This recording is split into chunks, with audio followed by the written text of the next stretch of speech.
क्या आपने कभी सोचा है कि आपका ऑटो चालक, पास की सब्जी मंडी में बैठा रहमान मियाँ या मोहिनी दीदी जो हर सुबह पूजा की थाली बेचती है, उनका असली नाम कुछ और भी हो सकता है?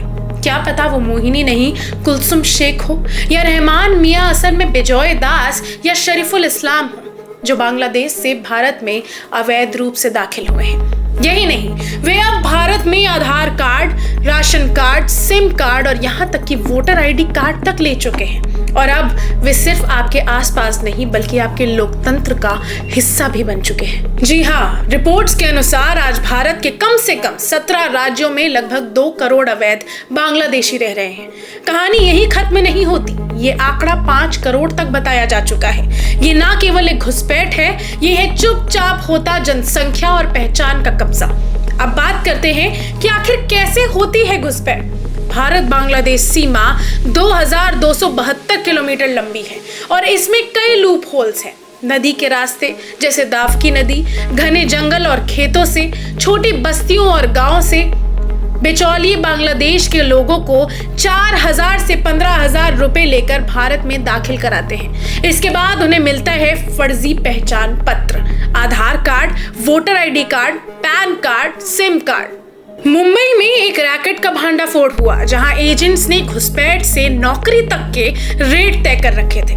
दिल्ली के संगम विहार में एक मर्डर केस की जांच में सामने आया कि सैंटो शेख पैसे लेकर फर्जी आधार कार्ड बनवाता था।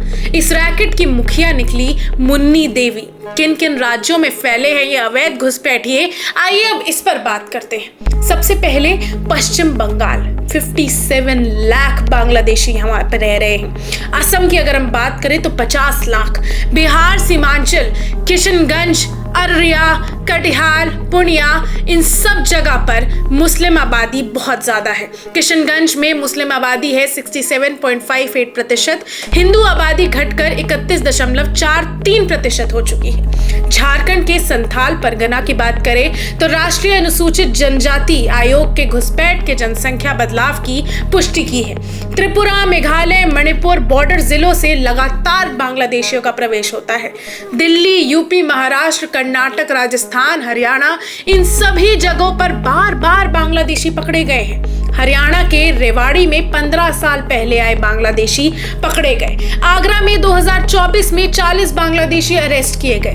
दिल्ली AATS टीम ने हाल ही में 4 बांग्लादेशी गिरफ्तार किए, 2 पुरुष 2 महिलाएं जो पिछले 12 वर्षों से भारत में अवैध रूप से रह रहे थे। ये दिखाता है कि लगभग पूरे हिंदुस्तान में अपने पैर फैला चुके हैं। कौन कौन पेशों में खप जाते हैं ये लोग, अब इस पर बात करते हैं। मजदूरी और निर्माण कार्य, सब्जी बेचना और फेरीवारी, भीख मांगने वाले रैकेट में महिलाएं शामिल हो जाती है। झुग्गियों में अवैध रूप से बसना, फर्जी नाम से सिम खरीदना, नेटवर्किंग करना, कई बार तो ये लोग आपराधिक गतिविधियों में भी लिप्त पाए गए हैं। सैफ अली खान जो मशहूर एक्टर हैं, उन पर भी हमला करने वाला शरीफुल इस्लाम बांग्लादेश से आया घुसपैठी था।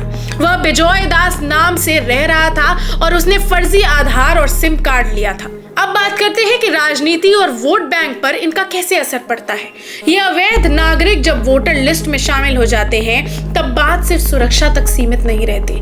असम की 45 विधानसभा सीटें अब पूरी तरह मुस्लिम वोटरों से प्रभावित है, जिनमें बड़ी संख्या बांग्लादेश मूल की है।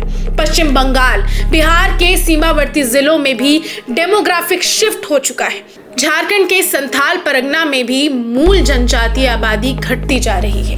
राजनीति में इस विषय पर तीखे बहस होती है। CBI ने पूर्व डायरेक्टर जोगिंदर सिंह ने 2014 में कहा था कि भारत में 5 करोड़ तक बांग्लादेशी हो सकते हैं। 2007 में संसद में गृह राज्य मंत्री श्री प्रकाश जायसवाल ने 1.2 करोड़ घुसपैठियों की बात कही थी। हालांकि बाद में उन्होंने बयान वापस लिया था। तो अब सवाल ये नहीं है कि घुसपैठ हो रही है, सवाल ये है कि 60 सालों से ये सिलसिला क्यों नहीं थमा। आज ये लोग आपके साथ लाइन में खड़े होकर राशन ले रहे हैं, आपके साथ अस्पताल में बेड के लिए लड़ रहे हैं और सबसे बड़ी बात, आपके साथ वोट डाल रहे हैं। क्या ये सिर्फ राष्ट्रीय सुरक्षा का सवाल है? नहीं, ये भारत की जनसंख्या, संस्कृति, संसाधन और लोकतंत्र पर सीधा हमला है। आपके हिसाब से क्या ये उचित है कि एक देश के भीतर बिना किसी अधिकार के लोग फर्जी दस्तावेजों पे दम पर हमारी व्यवस्था को कमजोर कर रहे हैं? अब वक्त है जागरूकता फैलाने का। वीडियो को शेयर कीजिए, अपने विचार कमेंट कीजिए, क्योंकि जब तक हम आंखें मूंदे रहेंगे भारत में भारतवासियों की पहचान धुंधली होती जाएगी। धन्यवाद। जय हिंद।